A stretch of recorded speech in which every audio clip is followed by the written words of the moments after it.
That is very اچھا unfortunate. آپ کے بچی کی ابھی کنڈیشن کیسی ہے؟ صرف 35 دن کی وہ بچی ہے ابھی، اس کی کیا ہے حالت؟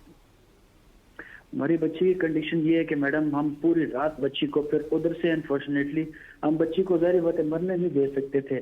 ہم ادھار اٹھا کے ہم نے بچی کو باہر کسی ہاسپٹل پہ 30,000 پر نائٹ ہم نے پرائیویٹ ہاسپٹل میں اس کا داخلہ کروا دیا. ہم نے ادھار اٹھایا.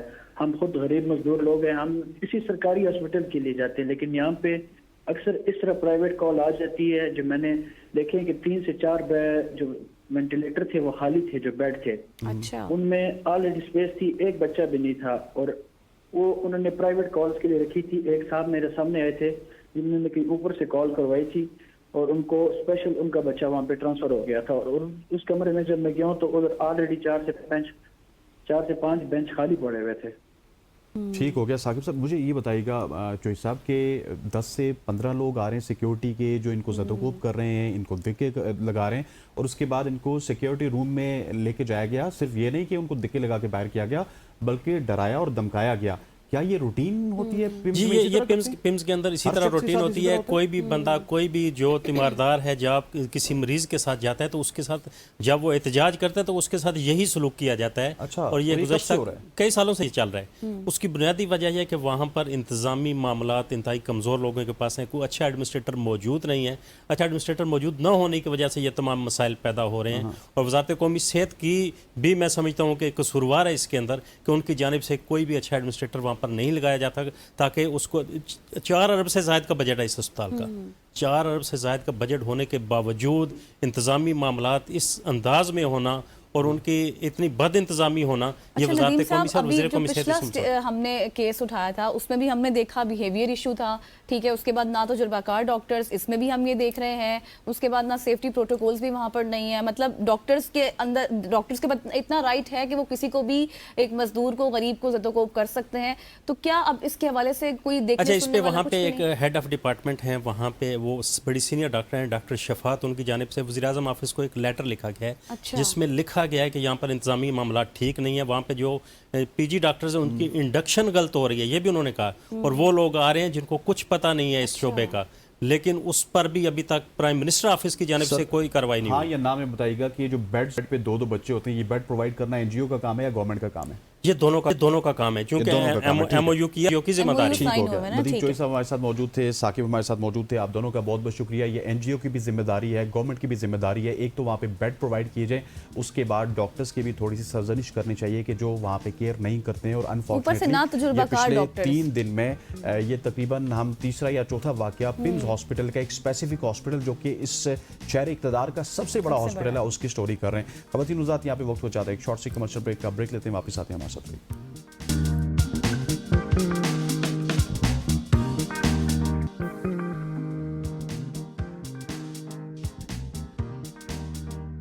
ویلکم بیک خواتین و حضرات. اب ہم ملک کی سیاست کی بات کریں گے, جہاں پہ ہمیں شکوہ اور جواب شکوہ نظر آیا. ایک شکوہ کیا تھا ایس پی آر کے ڈی جی صاحب نے پاکستان تحریک انصاف سے, اور یہ کہا تھا کہ صوبے میں اسپیشلی اگر کے پی کی بات کی جائے تو آئی ایس پی آر کے ڈی جی جناب احمد صاحب نے یہ پریس کانفرنس کرتے ہوئے کہا تھا کہ ہمیں وہاں پہ سازگار ماحول لگ رہا ہے, جو کہ دہشت گردوں کو سازگار ماحول دے رہا ہے. اس کے اوپر پھر اس شکوے کا جواب شکوہ کل ایک پریس کانفرنس کی گئی پی ٹی آئی کے رہنماؤں کی, جنہوں نے کہا کہ آپ سب کچھ کہہ سکتے ہیں لیکن ہم دہشت گردوں کے خلاف کام کر رہے ہیں, ہم دہشت گردی کا کبھی بھی ساتھ نہیں دیں گے. اور صوبے کی جو گورنمنٹ ہے وہ بھی دہشت گردوں کے خلاف کام کر رہی ہے, اور دہشت گردی کے حوالے سے کم از کم اس کو پاکستان تحریک انصاف کے ساتھ منسوب نہ کیا جائے. بالکل جی. اور اس کے علاوہ پیپلز پارٹی اور نون لیگ کے درمیان بھی پاور شیئرنگ پر اختلافات سامنے آ رہے ہیں, اور اب حالات کچھ زیادہ پیچیدہ ہو گئے ہیں. اس پر بات کریں گے. ہمیں جوائن کر چکے ہیں شوکت پراچا صاحب, آپ اینکر پرسن ہیں, پولیٹیکل اینالسٹ بھی ہیں. Thank you so much sir for your time.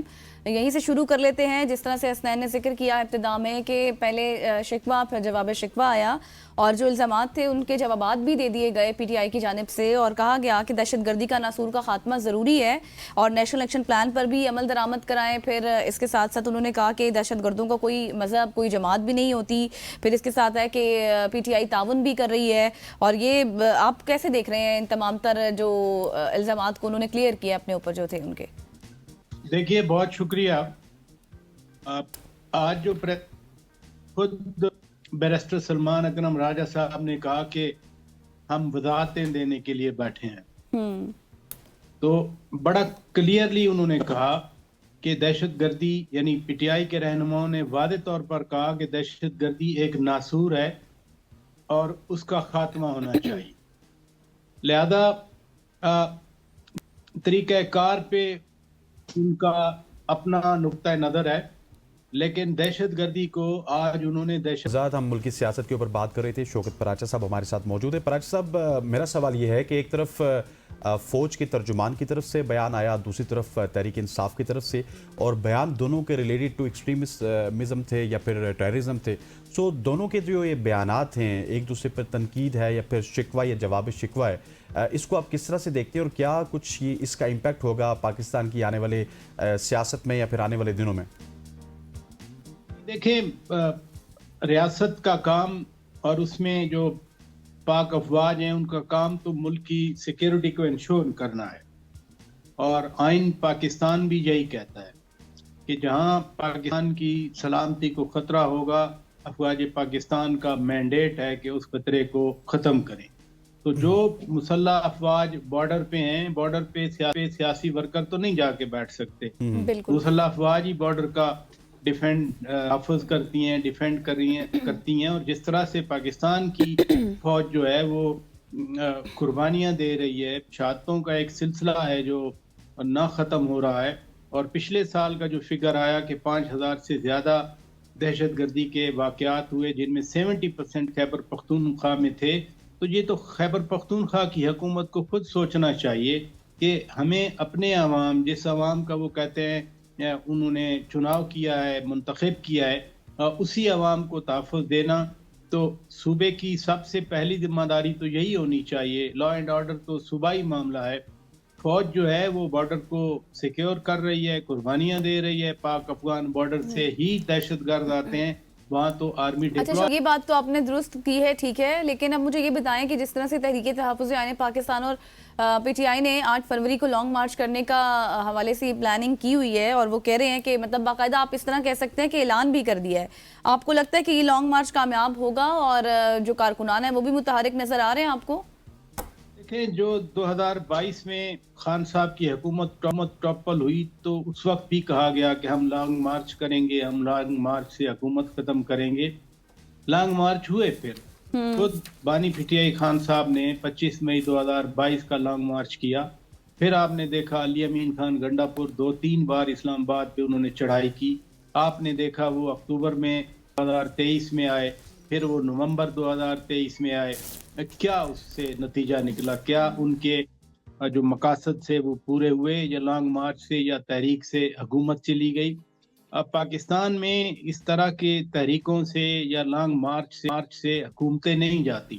ایک آئینی پروسیس ہے جس سے حکومت جاتی ہے، اور وہ ہم نے 10 اپریل 2022 کو دیکھا تھا. عدم اعتماد کی تحریک آئی، پی ٹی آئی کے بانی خان صاحب وزیر اعظم تھے، وہ عدم اعتماد کی وجہ سے وزیر اعظم نہ رہے. تو اس طرح سے خاص طور پر جہاں جمہوریتیں ہوں، آپ کوشچن کر سکتے ہیں، کوئی کوشچن کر سکتا ہے کہ پاکستان میں جمہوریت جو ہے وہ اتنی مضبوط نہیں ہے. یہ کہہ سکتے ہیں کہ الیکشن میں دھاندلی ہوئی، تو الیکشن میں دھاندلی تو پھر 2018 کے بارے میں بھی کہا جاتا ہے کہ آر ٹی ایس بیٹھ گیا تھا. اس لیے لانگ مارچ پہلے تو کوئی اتنا نہیں ہے جو ہم نے یہ سیریز جو میں نے گنوائی کہ اس میں کوئی اتنا بڑا پریشر آیا ہوا حکومت پہ. 8 فروری ابھی دور ہے، لیکن دیکھتے ہیں کتنا مومنٹم یہ تحریک تحفظ آئین پاکستان والے لاہور میں جا کے جنریٹ کرتے ہیں، یا سہیل آفریدی کراچی میں جا کے. مجھے یہ بھی بتائیے گا کہ نیشنل ڈائیلاگ کمیٹی نے ملک میں سیاسی کارکنوں کے خلاف مقدمات ختم کرنے کے لیے مسلم لیگ نون کو بھی، پاکستان پیپلز پارٹی کو بھی اور پی ٹی آئی کی قیادت کو بھی مذاکراتی کمیٹیاں بنانے کا مطالبہ ان سے کر دیا ہے. کیا آپ کو لگتا ہے کہ ایسی کوئی ڈیل ہو سکتی ہے مستقبل میں؟ ایفرٹ تو بلا شبہ بہت اچھی ہے، اپریشیٹ کرنا چاہیے کہ ہاسٹیلٹیز کے باوجود بھی فواد چودھری صاحب نے، عمران اسماعیل صاحب نے، محمود مولوی صاحب نے یا ان کے دیگر ساتھیوں نے ایک بڑی کانفرنس بلائی جس میں جو ملک کے مسائل ہیں، اور سب سے بڑا مسئلہ تو یہی انتشار یا تقسیم کی صورتحال والا ہے، وہ ہے انہوں نے برملا یہ اقدام کیا، لیکن اس میں نہ پی ٹی آئی آئی، نہ اس میں تحریک تحفظ آئین پاکستان والے اتنے گرم جوشی سے آئے، یعنی ایک سائیڈ نہیں تھی۔ حکومت تو چلیں کہیں نہ کہیں سپورٹ کر رہی ہے، لیکن پی ٹی آئی اس کو ڈس اون کر رہی ہے۔ سو اگر ایک پارٹی ڈس اون کر رہی ہے جس نے مذاکرات میں بیٹھنا ہے، تو وہ تو خیر پھر وہ نتیجہ نہ نکلا کہ ان کی ایفرٹ کے نتیجے میں مذاکرات شروع ہو جاتے، لیکن ملک میں اس کانفرنس کی وجہ سے ایک ڈیبیٹ جنریٹ ہوئی ہے، ہر کوئی مذاکرات کی بات کر رہا ہے، اور آپ بھی بات کر رہے ہیں۔ بالکل آپ صحیح کہہ رہے ہیں، ہم بھی چاہتے ہیں مذاکرات ہو جائیں، کچھ فائنل ہمیں بھی سمجھ آ جائے کہ کیا ہونا ہے کیا نہیں، کیونکہ بار بار مذاکرات کی بات ہوتی ہے۔ اچھا سر، مجھے لاسٹلی یہ بتائیے گا، پاور شیئرنگ کے حوالے سے اس پر ہم دیکھ رہے ہیں کہ پیپلز پارٹی اور نون لیگ کے تعلقات کافی کشیدہ ہیں۔ اگر یہی اتحادی جماعتیں ایک دوسرے پر اعتماد نہیں کریں گی تو پھر وہی جو پرانی بات ہوتی تھی کہ کیا حکومت اپنی مدت پوری کرے گی یا پھر نہیں کرے گی، کیونکہ اگر حالات بگڑتے ہیں پھر تو ممکن نہیں ہے۔ اتحاد کی جو حکومت ہوتی ہے اس کو مشکلات اسی طرح کی آتی رہتی ہیں، یہ کوئی نیا نہیں ہے۔ 2008 سے 2013 تک صدر آصف علی زرداری نے اسی طرح سے مخلوط حکومت بنائی ہوئی تھی، اور ہر دوسرے مہینے تیسرے مہینے ایم کیو ایم کہتی تھی ہم نکل رہے ہیں، کوئی اور کہتا تھا ہم نکل رہے ہیں۔ نون لیگ تو 1-1.5 مہینے کے بعد چلی گئی تھی وزارتوں سے، لیکن وہ حکومت چلی تھی۔ تو یہ رکاوٹیں آتی رہتی ہیں، ڈیپینڈ کرتا ہے کہ کس طرح سے لیڈرشپ معاملات کو آگے لے کے چلتی ہے۔ فی الحال میں نہیں دیکھتا کہ کوئی ایسی ٹربل ہے، کوئی ایسا بوٹل نیک ہے جس کی وجہ سے یہ اتحاد ٹوٹ جائے، اور اتحاد اگر ٹوٹتا ہے تو پھر ظاہر ہے مسئلہ ہوگا حکومت کے لیے۔ تو ٹھیک ہو گیا برائے صاحب، thank you so much for joining اس۔ آگے بڑھتے ہیں، اور آگے بڑھنے سے پہلے آپ کو ایک چھوٹی سی ویڈیو دکھاتے ہیں، پھر اس پر بات کریں گے۔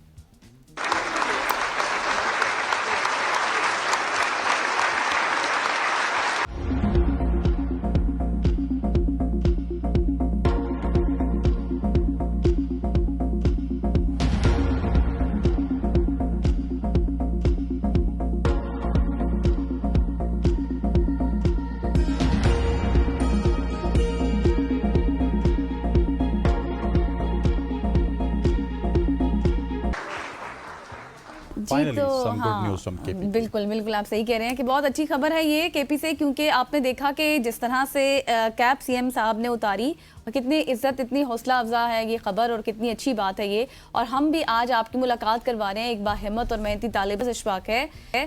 سندس نے شہید بے نظیر بھٹو وومن یونیورسٹی سے بی ایس مائکرو بایولوجی مکمل کی، اور حال ہی میں اسی یونیورسٹی سے ایم ایس مائکرو بایولوجی کی ڈگری حاصل کی۔ ڈگری ایوارڈ تقریب کے دوران وزیر اعلیٰ خیبر پختونخوا سہیل آفریدی صاحب نے سندس کی محنت، اس کی اسٹرگل کو سراہتے ہوئے ان کے احترام میں اپنی کیپ اتار دی، جو ویڈیو بھی آپ نے دیکھی، جس پر انہیں ہر طرف سے داد اور تعریف ملی ہے۔ اور سندس نے ابتدائی تعلیم گھر پر ہی حاصل کی، کیونکہ ان کی والدہ ایک ٹیچر تھی اور انہوں نے خود سندس کو پڑھایا۔ بعد میں انہیں چارسدہ کے ایک اسکول میں داخل کرایا گیا، جہاں انہوں نے تیسری جماعت سے باقاعدہ تعلیم شروع کی، اور پھر تعلیمی سہولیات کے مسائل کی وجہ سے خاندان نے پشاور منتقل ہونے کا فیصلہ کیا، جہاں سندس نے اپنی تعلیم جاری رکھی۔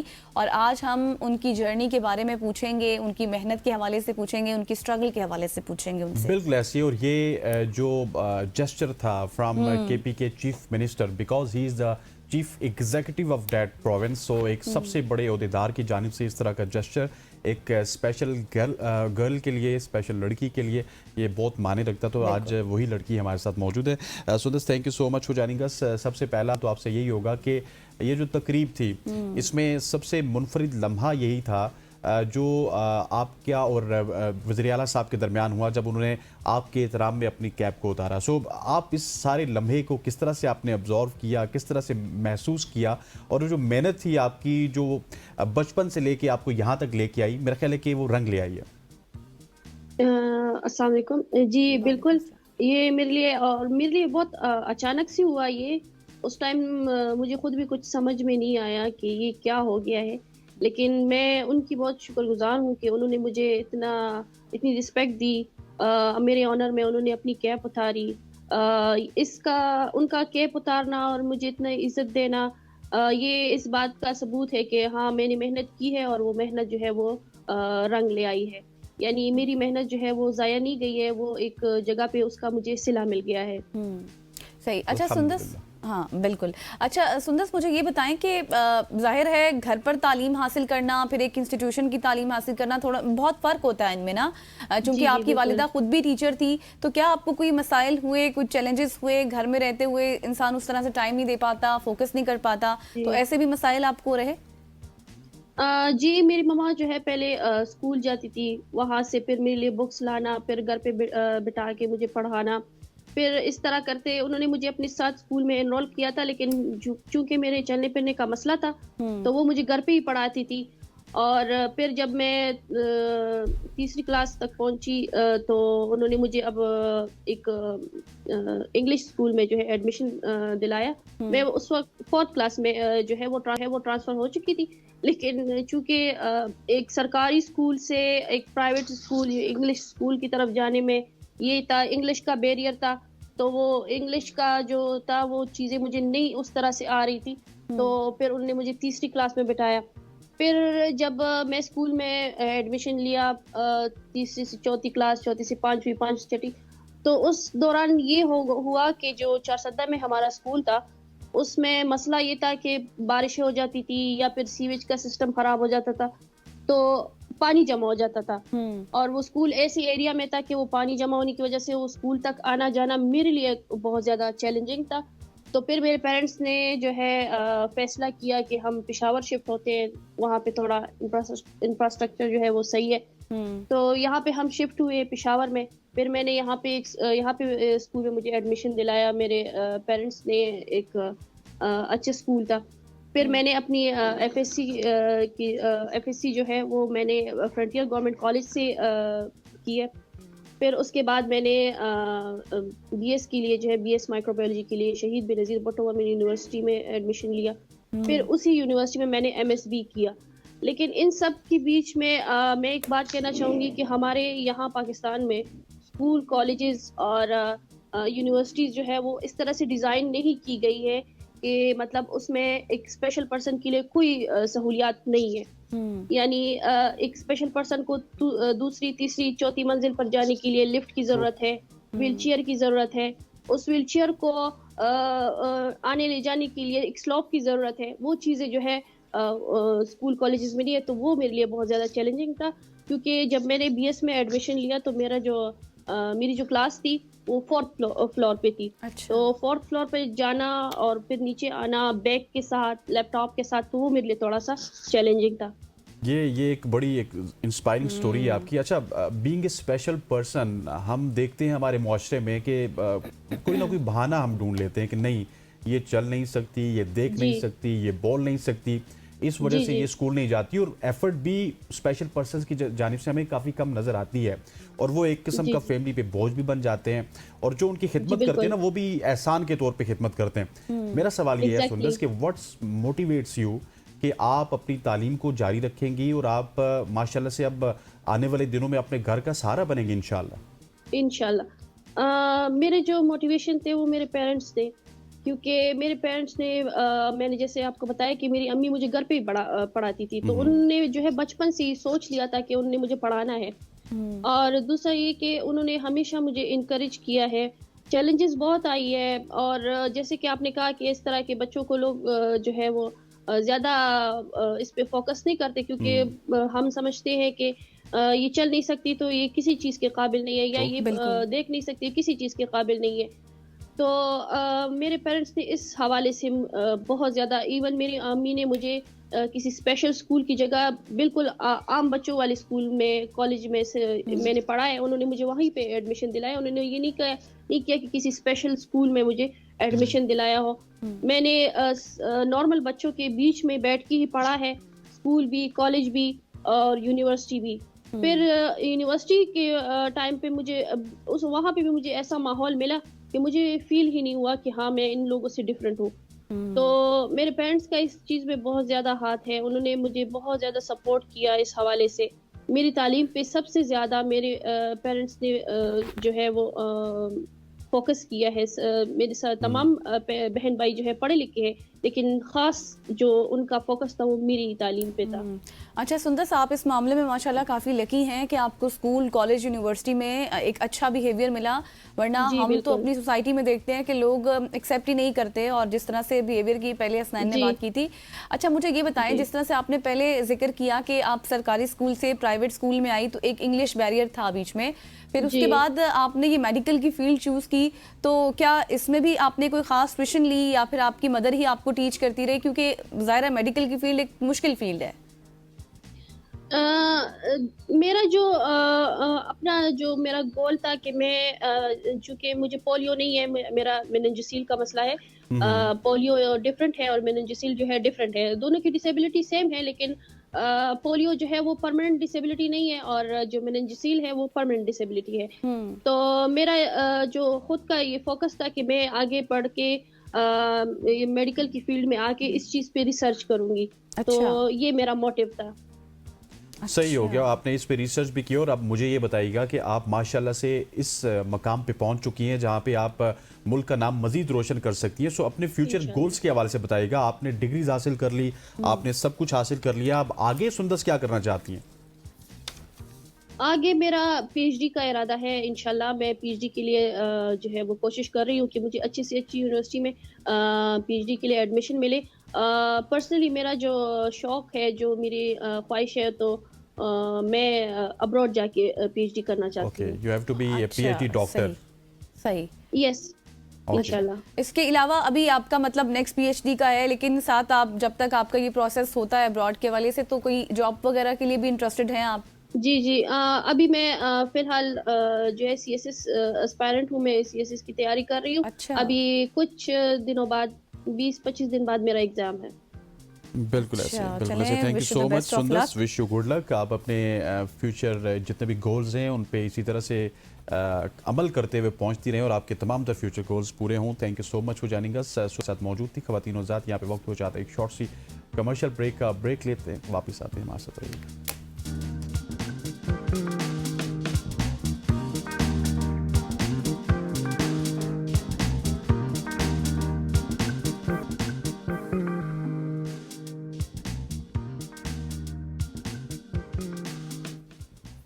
Welcome back after the break. اور جیسے کہ ہم پہلے بھی اس حوالے سے ڈسکشن تو کرتے رہتے ہیں کہ کتنا مصروف ہماری زندگی چل رہی ہے، کتنا مصروف دور چل رہا ہے، اور ہر کوئی اس میں فٹ بھی رہنا چاہتا ہے، لیکن اکثر لوگ باقاعدہ ورزش یا پھر ڈائٹ پلان نہیں کر سکتے، یا پھر کر بھی لیں تو پھر ان کے نتائج وہ ان کو ایسے لگتا ہے بیچ میں چھوڑ دیں گے تو نہیں آئیں گے جن کی انہیں توقع ہوتی ہے. لیکن کئی ورزش کا غلط طریقہ رکاوٹ بھی بن جاتا ہے، تو کئی خوراک کی بے احتیاطی یا پھر وقت کی فٹنس کے سفر کو مشکل بنا دیتی ہے. اسی پس منظر میں آج ہم بات کریں گے کہ ان جو عام غلطیاں ہیں، کامن مسٹیکس ہیں جو ہم لوگ روزمرہ روٹین میں کرتے ہیں، اور جاننے کی کوشش کریں گے. آگے رمضان بھی آ رہا ہے تو کس طرح سے آپ نے فٹ رہنا ہے، سب کچھ کھانا بھی ہے اور بیلنس خوراک بھی ہونی چاہیے آپ کی. اس پر ہم بات کریں گے. بالکل ایسے اس پہ بات کرنے کے لیے ہمارا بینش ظفیر موجود ہیں اور ان کے ساتھ ساتھ عظیم شہزاد صاحب موجود ہیں. دونوں فٹنس ٹرینر ہیں. بینش کو تو آپ اس سے پہلے بھی دیکھ چکے ہیں. So we'll start with Benish. Benish, ایسی کون سی غلطیاں ہیں جو ہم، جس طرح ابھی میں آپ کو بتا رہا تھا نا کہ میں ڈسکشن یہ کر رہا تھا کہ میں جم میں اس وجہ سے نہیں جاتا کہ مجھے لگتا ہے کہ میں وہاں پہ مزدوری کر رہا ہوں. تو بینش نے کہا کہ آپ کو کوئی پراپر استاد نہیں ملا. تو یہ کیا وجہ ہے کہ کچھ لوگ غلطیاں کرتے ہیں، ایک انرجی کے ساتھ جم جاتے ہیں اور اس کے بعد دوسرے تیسرے چوتھے دن یا پھر دوسرے ہفتے غائب ہو جاتے ہیں؟ دیکھیں، سب سے جو مین مسٹیکس ہے نا جو لوگ کر رہے ہیں آج کل، جم جاتے ہیں، پراپر پلان نہیں ہوتا، اوور ٹرین کرتے ہیں. ڈے 1 ہی انہوں نے اوور ٹرین کرنا ہے اپنی باڈی کو. اس کے بعد بیک اپ پہ ان کی پراپر نیوٹریشن نہیں ہوتی، کریش ڈائٹس کر رہے ہوتے ہیں جس کی وجہ سے باڈی ریکور نہیں ہوتی، فٹیگ ہوتی ہے، باڈی میں پین ہوتا ہے بہت زیادہ. اور اس کے بعد ان کی جو ریکوری یا سلیپ ہے اس پہ فوکس نہیں کرتے، جو سب سے امپورٹنٹ ہے ریکوری کے لیے. سلیپ بہت زیادہ ضروری ہے. تو یہ 3 میجر مسٹیکس ہیں جس کی وجہ سے وہ اس کو کنٹینیو نہیں کر پاتے اپنے ورک آؤٹس وغیرہ. صحیح. عظیم صاحب، جس طرح ہم آف دا ریکارڈ بات کر رہے تھے کہ آپ 6 بجے سے بھی پہلے اپنے آفس میں آ جاتے ہیں جم میں، اس مجھے بتائیں جس طرح حسنین نے سوال آپ سے یہ کیا تھا کہ کیا ہم پہلے تھوڑی دیر بعد ہاں صحیح بات ہے، تو آپ اپنے کام سے پہلے، آفس جانے سے پہلے اگر آپ جم کریں یا پھر آپ کوئی بھی ورک آؤٹ کریں اس کے بعد آپ فریش رہ سکتے ہیں؟ بالکل جی ضرور. اس میں یہ جیسے کہ میں پہلے آپ کو آف دا ریکارڈ بتا رہا تھا کہ جب آپ ورک آؤٹ کرتے ہیں ایک اچھا پراپر اپنی باڈی کے اکارڈنگلی ورک آؤٹ کرتے ہیں تو آپ کی باڈی میں ایک ہارمون ریلیز ہوتا ہے وی کال ڈوپامین. ٹھیک ہے, وہ نارمل لینگویج میں سے جو نارمل پرسن انڈرسٹوڈ کر سکتے ہیں اسے کہتے ہیں ہیپی ہارمون. ٹھیک ہے, وہ آپ کے مائنڈ میں سگنل دیتا ہے کہ آپ پورا دن آپ فریش رہیں, انرجیٹک رہیں, موٹیویٹیو ٹھیک ہے رہیں, آپ کا مائنڈ مسل ٹھیک ہے, مسل کے ساتھ ساتھ آپ کی فزیک بھی اچھی دکھے. ٹھیک ہے, تو اوور آل آپ کی پریزنس اچھی ہو, کانفیڈنس لیول اچھا ہو, تو یہ آپ اس میں بیسٹ ہوگا مارننگ ورک آؤٹ کے بعد. اور ڈائٹ اس کے بعد کیا لیں پھر؟ ڈائٹ اس کے بعد آپ کا بیسٹ ہوگا کہ آپ کے جو پروفیشنلز ہیں لائک ڈائٹیشنز ہیں ان کے ساتھ کنسرن کر کے, یا آپ کا کوئی بھی جم میں جو کوچ ہے جس کے انڈر میں آپ کر رہے ہیں, اس نے آپ کی باڈی کو انالائز کیا ہوگا. آپ کی اسیسمنٹ ہوتی ہے جم میں جب آپ جاتے ہیں, تو اسیسمنٹ کے بعد آپ کی ہیلتھ کے اکارڈنگلی, آپ کے گول کے اکارڈنگلی آپ کو نیوٹریشن پلان دیا جاتا ہے جو آپ کے لیے بیسٹ ہوتا ہے.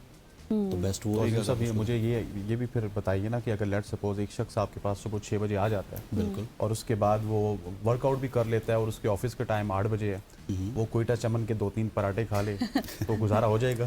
نہیں بالکل نہیں. اس میں یہ چیز ہوتی ہے کہ calorie in calorie out, normal آپ نے ایک wording you have to equalize. Exactly. ٹھیک ہے, آپ کو اگر لوز کرنا ہے تو ڈیفیسٹ میں رہنا پڑے گا, اگر گین کرنا ہے تو سرپلس میں رہنا پڑے گا. لیکن یہ میٹر کرتا ہے سب سے زیادہ نارمل لوگوں کو یہ تھوڑا سا کنفیوژن رہتا ہے. میں آج آپ کے پلیٹ فارم کے ذریعے سے یہ دور کرنا چاہوں گا کہ کیلریز کھانا ضروری ہے, یہ میٹر نہیں کرتا کہ کہاں سے آ رہی ہیں. یہ ایک فالس اسٹیٹمنٹ ہے. ڈپینڈ کرتا ہے کہ آپ کی کیلریز کہاں سے آ رہی ہیں, یہ بہت میٹر کرتا ہے. آپ کلین فوڈ سے انٹیک کریں گے, اپنی ڈائٹ کو فیڈ کروائیں گے, اپنی باڈی کو فیڈ کریں گے, تو آپ کی باڈی اس لحاظ سے ریئیکٹ کرے گی, آپ کے مسل گرو کریں گے. اگر آپ ڈرٹی فوڈ کے ذریعے سے انٹیک کریں تو آپ کی باڈی میں وہ سمٹمز رکھیں گے. Dirty food kind of junk food. یا exactly junk food as you say, parathas, چائے, اچار, آملیٹ, ساری چیزیں. Omelette. Omelette is a healthy option, but too much oily is a bad. Oily نہیں کھانا. باہر تو آپ کو آئلی ملیں گے. ایگزیکٹلی. صحیح. اچھا بنیش, یہ بتائیں کہ جس طرح عظیم صاحب کہہ رہے تھے کہ آپ کر سکتے ہیں, اسکن اچھی رہ سکتی ہے, فوکس ہو سکتا ہے, پھر ڈائٹ پلان بھی انہوں نے بتایا, کتنے منٹس ہم کر سکتے ہیں اگر ہم اپنے آفس سے جانے سے پہلے یہ ورک شاپ کریں یا پھر جو بھی جم کریں؟ دیکھیں 30 to 40 منٹس میں نا اچھا ورک آؤٹ ہو سکتا ہے. یہ آپ کے اب روٹین پہ ڈپینڈ کرتا ہے کہ آپ کتنا ٹائم دے سکتے ہیں. ٹھیک ہے, اگر آپ ویک میں 3-4 دن بھی کر رہے ہیں تو انف ہے اسٹرینتھ ٹریننگ. جیسا کہ آپ نے کہا کہ آپ کو ہائکنگ پسند ہے, رننگ پسند ہے, تو آپ اس کو بھی انکارپوریٹ کر سکتے ہیں. باقی جو ڈیز ہیں ان میں آپ کی ہائکنگ جو ہے وہ بیٹر ہوگی, آپ میں اسٹرینتھ ہوگی, آپ کا کارڈیو ویسکولر جو ہے ہارٹ ہیلتھ, لنگس ہیلتھ وہ بیٹر ہوگی. ٹھیک ہے, تو 30-40 منٹس انف ہے. اور ایک فریش بندے کے لیے بھی اتنا ہی ٹائم ہے, مطلب جس نے ابھی جو بگنر ہے نا, جس نے اسٹارٹ کیا, تو اس کی سلولی اسیسمنٹ کرتے ہوئے ہی 1 ویک لگ جاتا ہے کہ اس کی مسل اسٹرینتھ کتنی ہے, اس کا ریکوری ٹائم کیا ہے, اس کی جو کارڈیو ویسکولر اسٹرینتھ ہے وہ کتنی ہے, تو وہ پلان کرتے ہوئے 1 ویک لگ جاتا ہے. اس کے بعد ہم پلان کرتے ہیں ساری چیزیں. اچھا بنیش, میں چاہتا ہوں کہ پہلے اس کو آپ ایڈریس کر دیں, پھر ہم عظیم صاحب سے بھی ویو لینا چاہیں گے. تھوڑا ٹیکنیکل سوال اس وجہ سے ہے کہ ایک شخص ہے جو کہ ٹریننگ بھی کرتا ہے, منٹو سے اپنی اس کی ٹریننگ روٹین ہے, جو واک کر لیتا ہے کسی پارک میں, ہائکنگ کر لیتا ہے, جاگنگ کر لیتا ہے, اس کے لیے مطلب وہ آلریڈی فٹ ہے اور وہ فٹنس روٹین اپنی بحال ہے, اس کے لیے بھی جم جانا ضروری ہے, اور اگر جانا ضروری ہے تو کیوں ضروری ہے؟ ٹھیک ہے, اچھا اس چیز پہ ہم بات کریں گے کہ دیکھیں اگر وہ رننگ کر رہا ہے یا واک کر رہا ہے, ٹھیک ہے, وہ اپنے مسلس کو لائک ٹرین نہیں کر رہا, اس ٹائم پہ وہ اپنی ہارٹ ہیلتھ, اپنے لنگس کی ہیلتھ کو بیٹر کر رہا ہے. ایک مسل کو ٹرین کرنے کے لیے ہمیں اپنی لمٹس کو تھوڑا سا کراس کرنا پڑتا ہے, جیسے کانٹریکشن, ریلیکسیشن, یہ جو موومنٹس ہیں یہ جم میں آپ کر سکتے ہیں. یہ گھر پہ بھی ہوم ورک آؤٹس بھی ہوتے ہیں, جس سے اسٹرینتھ ٹریننگ, ریزسٹنس ٹریننگ. اب آپ واک کریں, اس میں کوئی ریزسٹنس آپ نہیں کریٹ کر رہے, ٹھیک ہے. آپ اگر ریزسٹنس کریٹ بھی کر رہے ہیں تو وہ ہارٹ یا لنگس کی کر رہے ہیں, اپنے سانس جو لے رہے ہیں, ٹھیک ہے, بریدنگ اس کی. لیکن جو آپ کے مسلس ہیں ان کے ریزسٹنس کے لیے آپ کو پھر جو ہے جم جانا پڑتا ہے, یا گھر پہ آپ ریزسٹنٹ بینڈس وغیرہ ہوتے ہیں ان کے ساتھ ورک آؤٹ کر سکتے ہیں. عظیم صاحب, آپ کیا کہیں گے اگر ایک انسان آلریڈی ٹھیک ہے, فٹ ہے, مطلب فٹ تو خیر نہیں ہوتے, مطلب سلم سمارٹ ہے, واکنگ بھی کر رہا ہے, اس کے لیے بھی ضروری ہے؟ اوبیسلی یہ بہت زیادہ ضروری ہے. ایکچولی ہوتا ہے آپ کے مسل, جیسے کہ بینش نے کہا, آپ کو تھوڑا سا بریف کیا, آپ کے مسلس لانجیوٹی کے طور پہ جب آپ بڑھاپے میں جاتے ہیں, ٹھیک ہے, آپ کے مسلس ہوں گے, دین وہ آپ کو آپ کے بڑھاپے میں سپورٹ کر سکیں. اچھا ٹھیک ہے. آج کل کے جو ٹائم ہے, ٹھیک ہے, جہاں پہ بچے ماں باپ کی بات نہیں سنتے, وہ سہارا نہیں بنتے, تو آپ کے muscles is same like your child, ٹھیک ہے, وہ آپ کو بڑھاپے میں سپورٹ کریں گے. بیڈ سے اٹھنے میں, لیٹنے میں, جو نارمل گھر کی روٹین کے ورک ہوتے ہیں اس میں آپ کو سپورٹ کرتے ہیں. تو اس کے لیے بیسٹ ہے کہ آپ مسل ٹریننگ کریں, جم کے اندر کریں, گھر میں بھی کر سکتے ہیں, جہاں پہ ٹائم ملے آپ کر سکتے ہیں, like push up, squats, body weight exercise, جیسے کہ بینش نے کہا ہے, ریزسٹنس ٹریننگ بھی آپ کر سکتے ہیں, جہاں ٹائم ملے آپ کر سکتے ہیں, ضروری نہیں کہ جم. اچھا بینش, مجھے یہ بتائیے گا کہ اس سے پہلے وقتوں میں لوگ تھوڑا سخت کام کیا کرتے تھے, تو اس وجہ سے اس وقت تو جم کا کانسیپٹ بھی نہیں ہوتا تھا. میں 100-200 سال پرانی بات کر رہا ہوں. آج کل جم کا کانسیپٹ بھی ہے، لیکن when you are a gym freak, آپ جم میں جاتے ہیں اور وہاں پہ آپ نے 1 گھنٹہ 1.5 گھنٹہ یا پھر 40 منٹ گزارنے، اور آپ کو آؤٹ آف نو ویئر کہیں ٹریول کرنا پڑتا ہے اور وہ 30-40 دن کا ٹریول ہے، سو وہاں پہ آپ اپنے آپ کو کس طرح سے موٹیویٹ رکھ سکتے ہیں؟ آپ کے پاس ڈمبل بھی ہوں گے، ایوری تھنگ ہوگی، لیکن موٹیویشن بھی تو ہوتی ہے نا، ایک ماحول ہوتا ہے. آپ جم میں وہ ماحول پرووائڈ کرتے ہیں جو ایک انڈیویجول کو گھر میں پرووائڈ نہیں ہوتا ہے.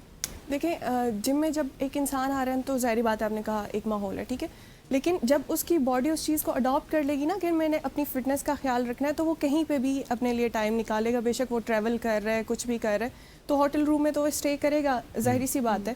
تو وہاں پہ وہ باڈی ویٹ ایکسرسائزز کر سکتا ہے، جیسے عظیم نے بتایا کہ اسکواٹس ہیں، لنجز ہیں، پش اپس ہیں، کچھ اگر 5 منٹس کا بھی وہ یہ ورک آؤٹ کر رہا ہے نا تو وہ انف ہے اس کے لیے، ٹھیک ہے، وہ ہیبٹ جو ہے اس کو کیری کرنے کے لیے تو کر سکتے ہیں ایزیلی ورک آؤٹ. گھر میں خواتین کے لیے بتائیں، جو لوگ نہیں آتی جم، ان کے لیے بتائیں وہ کس طرح کی ورزش کر سکتی ہیں گھر. دیکھیں خواتین کے لیے نا میں بار بار یہ چیز کہتی ہوں کہ جب وہ 30 کراس کرتی ہے نا، ان کی باڈی میں چینجز آنا تب وہ جم کی طرف جاتی ہیں، ٹھیک ہے، لیکن انہیں پہلے سے ہی اپنی جس ٹین ایج ہے اس میں ہی ہمیں بچیوں کو بتانا چاہیے کہ جم آپ کی ہارمونز جو فنکشننگ ہے اس کے لیے بہت زیادہ ضروری ہے. آپ کے اندر جو ہارمونل چینجز آ رہی ہیں، جس طرح اسٹریس اور ساری چیزیں ٹریگر ہو رہی ہیں، تو اس کے لیے جو ریزسٹنس ٹریننگ ہے، اسٹرینتھ ٹریننگ ہے نا، وہ بہت زیادہ ضروری ہے، ٹھیک ہے.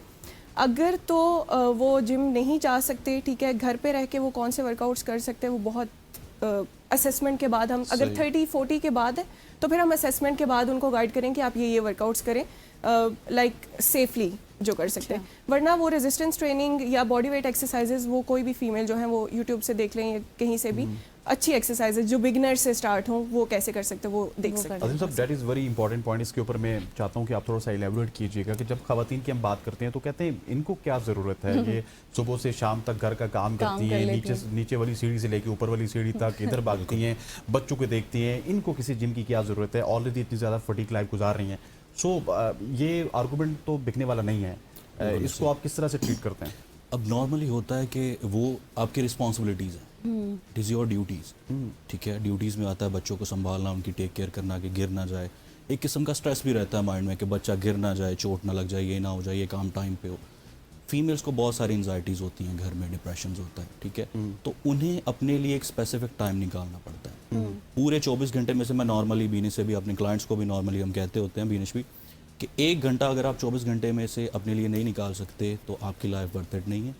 آپ کو چاہیے کہ 1 گھنٹہ آپ نکال لیں جو اسپیسیفکلی آپ کے لیے ہو، جو آپ کی صحت کے لیے کچھ بھی اس میں آپ کر سکتے ہیں، کوئی بھی ایکٹیویٹی کر سکتے ہیں.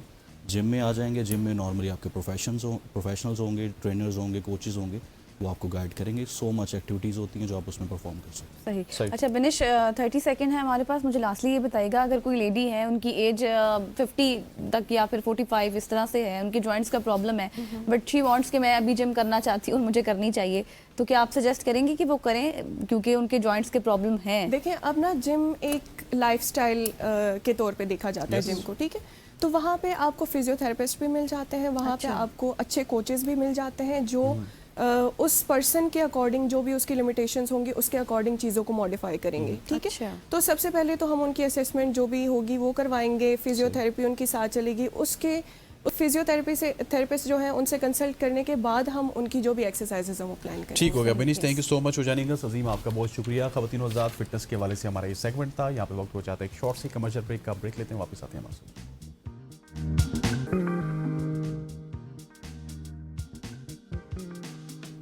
ویلکم بیک خواتین و حضرات. آج جمعے کی مناسبت سے ہم بات کریں گے اور اسپیشلی آج میں بات کرنا چاہتا ہوں نماز کے حوالے سے. نبی علیہ الصلوۃ والسلام نے اور ڈفرینٹ احادیث میں بھی ہمیں یہ پتہ چلتا ہے کہ نماز کو مومن کی معراج کہا گیا. لیکن ہم آج کل دیکھتے ہیں کہ ہم ایک تو اس میں بہت زیادہ کوتاہی کرتے ہیں، لیکن اس کے بعد ہم جس لباس میں ہوتے ہیں کیا اس لباس میں ہم نماز پڑھ سکتے ہیں، نہیں پڑھ سکتے. بہت سارے لوگ کہتے ہیں کہ اس لباس میں آپ نماز نہیں پڑھ سکتے، اس میں پڑھ سکتے ہیں. کیا کچھ لباس ہونا چاہیے، کیا کنڈیشنز ہونی چاہیے، سفر کی نماز میں کیا فرق ہے، عام نماز میں کیا فرق ہے، ان تمام تر چیزوں کے بارے میں بات. جی ہاں، اور ان پر بات اسٹوڈیو میں جوائن کر چکے ہیں علامہ محمود احمد تبسم صاحب. بہت شکریہ سر آپ کے وقت کے لیے.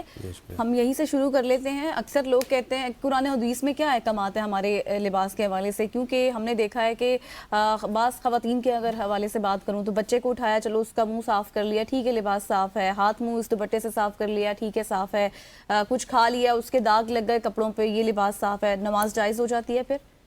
بسم اللہ الرحمن الرحیم. لباس جو مرد کا اور عورت کا نماز کے لیے جو ستر ڈھانپنا جو فرض ہے، یعنی مرد کا ناف سے لے کے گھٹنوں تک، اور عورت کا چہرہ اور پاؤں اور ہاتھ، اس کے سوا جو ہے وہ سارا جسم ڈھانپنا فرض ہے نماز کے اندر. جہاں تک آپ نے بات کی کہ بچے کو اٹھایا ہوا ہے اور اگر کوئی کپڑے کے ساتھ داغ وغیرہ لگ جائے، ایسی چیز کا داغ کہ جو ناپاک نہیں ہے تو اس سے نماز ہو جاتی ہے. صحیح. لیکن کوئی ناپاک چیز کہ جس کا داغ لگ جائے تو پھر وہ لباس صاف نہیں رہتا، اس کا پاک کرنا ضروری ہے.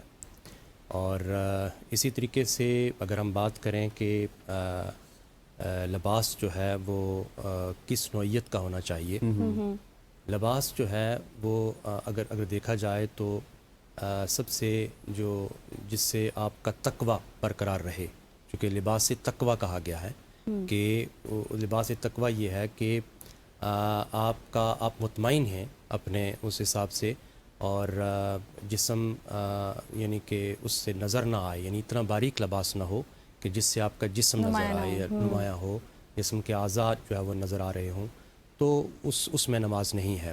صحیح. اور باقی رہ گئی بات کہ لوگ کہتے ہیں جی پینٹ شرٹ کے اندر نماز ہے یا نہیں ہے. تو لباس کوئی بھی ہو جس سے جسم صحیح طریقے سے ڈھانپ جائے، اس میں کوئی وہ نہیں ہے کہ آپ حضرت آپ نے اب پینٹ شرٹ کا ذکر شروع ہی کر دیا، تو اکثر ہم نے جب جینز پہنی ہوتی ہے تو اوپر ہماری جو شرٹ ہے وہ اکثر پیچھے سے اڑتی ہوئی نظر آتی ہے، تو بعض لوگ بار بار نماز میں اس کو نیچے کر رہے ہوتے ہیں، ان کو پتہ ہوتا ہے، اندازہ ہوتا ہے، کبھی کبھار وہ اٹھ بھی جاتی ہے. تو اس طرح کے لباس میں تو پھر ہمیں تھوڑی سی قدغن ہونی چاہیے نا. جی ہونی چاہیے. اس میں دیکھیں وہ یہ ہے کہ مطلب ایسی بھی پینٹ شرٹ نہیں کہ جیسے آپ رکوع سجود میں جائیں تو آپ کا جسم ننگا ہو، نہیں وہ نہیں. یعنی میں مطلقاً پینٹ شرٹ کی بات کرتا ہوں کہ جو آپ کمفرٹیبل ہوں، آپ کمفرٹیبل، ٹھیک ہے، تو اس میں بھی نماز جس میں آپ سجدہ کر رہے ہیں، آپ رکوع کر رہے ہیں، آپ کوئی ایکٹیویٹی کر رہے ہیں، آپ کا جسم اسپیشلی جو 70 سے لے کے گھٹنوں تک ہے، اس میں کوئی وہ نہیں آ رہا کہ وہ اس میں کوئی خلا آ رہا ہے یا وہ لوگوں کی نظروں کے سامنے آ رہا ہے، پھر تو ختم ہو جائے گی نماز. جی ایسے ہی ہے. اور دوسری بات یہ ہے کہ ٹائٹ لباس جو ہے اس کے اندر فقہا نے یہ بات کی ہے کہ جس میں آپ موو نہیں ہو رہے صحیح طریقے سے رکوع میں، سجود میں، اور پھر آپ کا جسم کے اعضاء نظر آ رہے ہیں، تو اس میں مرد اور عورت دونوں کے لیے ہے کہ اس میں نماز نہ پڑھی جائے. صحیح. جی تو اچھا یہ بتائیے گا کہ علامہ صاحب کہ اگر کوئی ایمرجنسی سچویشن ہے کسی کی، اس میں اس کے پاس پراپر لباس نہیں ہے، تو اس میں پھر کیا احکامات ہیں؟ دیکھیں میں آپ کو بتاؤں کہ وہ تو کسی کے پاس، یعنی نماز تو کسی صورت میں معاف نہیں ہے. بالکل ٹھیک ہے، ماں سوائے اس چیز کے کہ کوئی بے ہوش ہو گیا ہے، یعنی دیوانے پہ نماز نہیں ہے، نابالغ پہ نماز نہیں ہے. اور لیکن نماز ہر ایک کے اوپر فرض ہے، مرد اور عورت پر جو مسلمان ہے. اب اس میں لباس بہت ایسی سچویشن بھی آ جاتی ہے کہ کسی کے پاس کپڑا میسر ہی نہیں ہے، ٹھیک ہے، تو اس کے لیے یہ ہے کہ وہ یعنی کہ جس کے پاس بالکل ننگا ہے، لباس نہیں ہے، تو وہ بیٹھ کر کے نماز پڑھے اور اندھیرے میں نماز پڑھے. تو آپ یہاں سے آپ لے لیں کہ جس کے پاس جس طرح کا کپڑا میسر ہوگا اس کو نماز پڑھنی پڑے گی. ٹھیک ہے، تو سفر میں ہیں یا مقامی اپنے گھر میں موجود ہیں آپ، تو جتنا کپڑا آپ کے پاس میسر ہے اتنے میں آپ نماز پڑھیں. اچھا آج کل ہم دیکھتے ہیں کوئی شخص اگر گاڑی میں ہے، ٹرین میں ہے، جہاز میں، گاڑی میں اسپیشلی خواتین، وہ جس بھی رخ میں بیٹھی ہوتی ہیں اسی رخ پہ وہ نماز پڑھنا شروع کر دیتی ہیں. ٹرین میں کوئی پتہ نہیں ہوتا رخ کس سائڈ پہ ہے، لیکن آج کل کمپاس تو ہیں، لیکن پھر بھی کوئی اگر اولڈ ایج کا ہے تو کیا وہاں پہ نماز ادا ہو سکتی ہے؟ جہاز میں نماز ادا ہو سکتی ہے اپنے مقامی وقت کے مطابق؟ کیونکہ جہاز میں تو تعین نہیں ہو سکتا نا قبلہ رخ کے حوالے سے کہ کس سائڈ ہے کس سائڈ. اچھا اس میں چونکہ فقہا نے جو بات کی ہے کہ آپ کا جو مطلب غالب گمان ہے کہ قبلہ اس طرف ہوگا، ٹھیک ہے، تو آپ نے اسی غالب گمان کو مد نظر رکھتے ہوئے نیت کر لینی ہے، پھر آپ کی گاڑی جہاز جس طرف مرضی رخ کرتا رہے، نماز آپ کی ہو جائے گی. صحیح. دوسری بات یہ ہے کہ اس میں بھی ہم کنڈیشن لگا لیتے ہیں کہ آپ کے پاس اپنی گاڑی ہے، تو آپ کو گاڑی سے بہتر ہے کہ آپ کسی جگہ روک کے تو نماز پڑھیں. خواتین کی اکثر جگہ پہ نہیں ہوتی، گنجائش نہیں ہوتی، یا پھر لوگوں نے مسجد میں رکھی نہیں ہوتی نماز کی جگہ. تو اس صورت میں آپ یعنی کہ گاڑی میں اسی طرح کے رخ کا تعین کر لیں کہ اس طرف قبلہ ہوگا، تو آپ نماز نیت کریں اور نماز ہو جائے گی. اس میں کوئی حرج نہیں. لیٹس سپوز آپ نے گاڑی میں کمپاس رکھ لیا ہے اور کمپاس کے مطابق اب گاڑی آپ کی اس سائڈ پہ مڑی ہے اور قبلہ آپ کا قبلہ بالکل اس بیک side سائڈ پہ میں۔ آ رہا ہے، تو پھر خاتون کو واپس مڑنا چاہیے اس طرف قبلے کی طرف ہو کے؟ نہیں، آپ جس طرف ہیں رخ کر کے آپ نماز پڑھیں گے، نماز آپ کی جو مسافر اکثر میں یہ اس کی بھی چھوٹ کہہ نہیں دیا ہے۔ جاتا ہے نا، چلو بعد میں پڑھ لیں گے، قضا پڑھ لیں گے، دوسری نماز کے ساتھ پڑھ لیں گے، یہ بھی لیکن دیکھیں نا، جو ادا کی جو ثواب ملتا ہے وہ قضا کا نہیں ہے، بالکل ٹھیک ہے؟ تو چونکہ نماز میں یا اسلام کے دیگر ارکان کے اندر بہت ساری اللہ تعالیٰ نے آسانیاں رکھی ہیں، یعنی اللہ اور اللہ کے رسول صلی اللہ علیہ وسلم نے بہت ساری آسانیاں رکھی ہیں، تو اس میں یہ نہیں ہے کہ آپ کو پتہ نہیں ہے کہ قبلہ کس طرف ہے اور آپ نے نماز کی نیت کر لی تو نماز نہیں ہوگی۔ فقہا نے اس پر لکھا ہے کہ آپ اپنے دماغ سے دیکھیں کہ ہاں اس طرف قبلہ ہے، یعنی کہ غالب گمان یہ ہے کہ قبلہ اس طرف ہوگا، جس طرح ہم تو پھر آپ عموماً کی کر نماز لیتے ہو ہیں، جائے گی۔ آپ کی نماز ہو اچھا جائے گی۔ حضرت مجھے یہ بتائیے گا کہ لیٹ سپوز اگر سفر کی بات کی جائے تو سفر میں کافی زیادہ رعایت ہے، وہ رعایت کس حد تک ہے اور اس کو ہمیں کہاں پہ اویل کرنا چاہیے؟ جی، اس میں 92 کلومیٹر کا جو سفر ہے کہ وہ آپ کا سفر